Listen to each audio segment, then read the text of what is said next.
नववर्षाच्या स्वागतासाठी अवघे काही दिवस शिल्लक राहिलेले असतानाच ख्रिसमसच्या पार्श्वभूमीवर सिंधुदुर्ग जिल्ह्यातील पर्यटनाला चांगलीच उधाण आली आहे। जिल्ह्यातील प्रमुख समुद्र किनाऱ्यांवर देशविदेशातील पर्यटकांची मोठी गर्दी पाहायला मिळते। किनारे सध्या अक्षरशः गजबजून गेलेत। तारकर्ली, मालवण, देवबाग, वेंगुर्ला, शिरोडा यांच्यासह अनेक समुद्र किनाऱ्यांवर पर्यटकांनी गर्दी केल्याचं पाहायला मिळत आहे।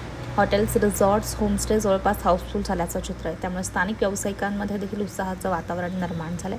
दरम्यान पर्यटकांच्या सुरक्षिततेसाठी पोलीस प्रशासन, लाईफगार्ड तसेच स्थानिक प्रशासनाकडून विशेष खबरदारी घेण्यात येत आहे। समुद्रात उतरताना नियमांचं पालन करण्याचं आवाहन वारंवार करण्यात येत आहे। नववर्षाच्या जल्लोषाच्या पार्श्वभूमीवर सिंधुदुर्ग जिल्ह्यातील पर्यटनाची सध्याची स्थिती आणि समुद्र किनाऱ्यांवरील वाढती गर्दी याचा सविस्तर आढावा या ठिकाणी घेण्यात आला।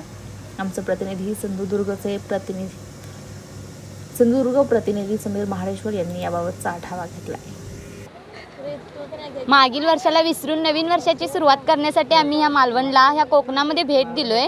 तुम्ही पण या। कोकण हा म्हणजे असं विचार करण्यासारखी गोष्ट आहे। कोकणासारखी जागा कोकणासारखं म्हणजे असं व्यवस्थितपणा कुठेच नसतं।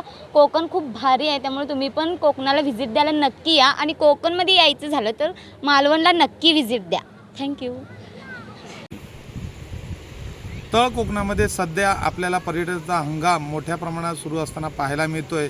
सिंधुदुर्ग जिल्ह्यामध्ये आता 31 डिसेंबर आहे, अवघे 2 दिवस बाकी राहिले। असं असताना सिंधुदुर्ग जिल्ह्यातील मी आहे किल्ले निवती या ठिकाणी आपण पाहू शकता असंख्य पर्यटक हे या समुद्र किनाऱ्याला भेटी देताना पाहायला मिळतात। त्याचप्रमाणे जे समुद्रातले खेळ जे आहेत, पॅरासेलिंग असेल, स्कुबा असेल आणि यासाठी अनेक बोटी देखील या ठिकाणी पर्यटकांना नेण्यासाठी आपल्या पाठीमागे पाहायला मिळत आहे। त्यामुळे 31 डिसेंबरसाठी नवीन वर्षाच्या स्वागतासाठी असंख्य पर्यटक वेगवेगळ्या ठिकाणाहून सिंधुदुर्गामध्ये दाखल झालेले पाहायला मिळत आहेत।